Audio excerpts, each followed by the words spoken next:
Assalamualaikum, bertemu lagi dengan Mimin di Bertani Cabai.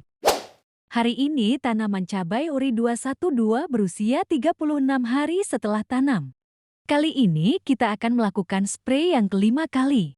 Untuk spray kali ini Mimin menggunakan pupuk cair Mordenfol dengan dosis 0,5 ml untuk 1 liter air.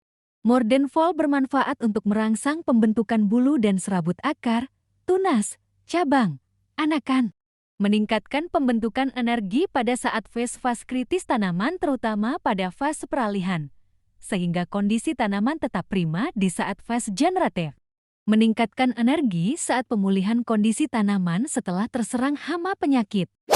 Kemudian Mimin menggunakan asam amido dengan merek Premino dengan dosis 1 ml untuk 1 liter air.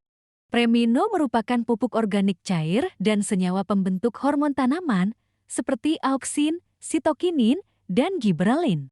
Premino bermanfaat meningkatkan imunitas akibat stres pasca serangan hama, suhu ekstrim, pemindahan bibit, membantu meningkatkan jumlah klorofil dan proses fotosintesis. Kemudian Mimin menggunakan insektisida berbahan aktif abamectin dengan merek Dimalesh dengan dosis 0,5 ml untuk 1 liter air.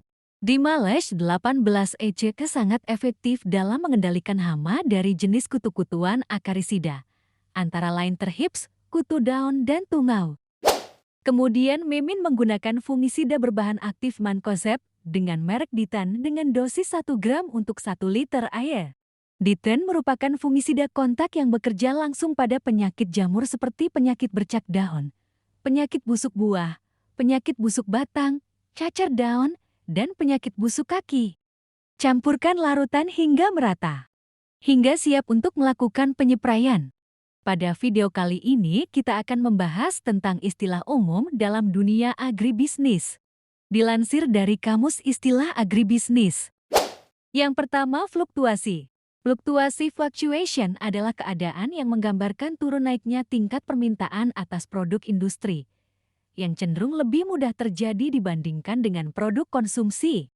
Biasanya sering terjadi pada permintaan mesin dan peralatan-peralatan barang. Kenaikan persentase permintaan atas barang konsumsi dapat mengakibatkan kenaikan persentase lebih besar atas permintaan mesin dan peralatan. Yang kedua, free trade zone. Free trade zone adalah daerah perdagangan yang menjadi bagian wilayah suatu negara dan ditetapkan pemerintah sebagai daerah di luar wilayah paben negara tersebut.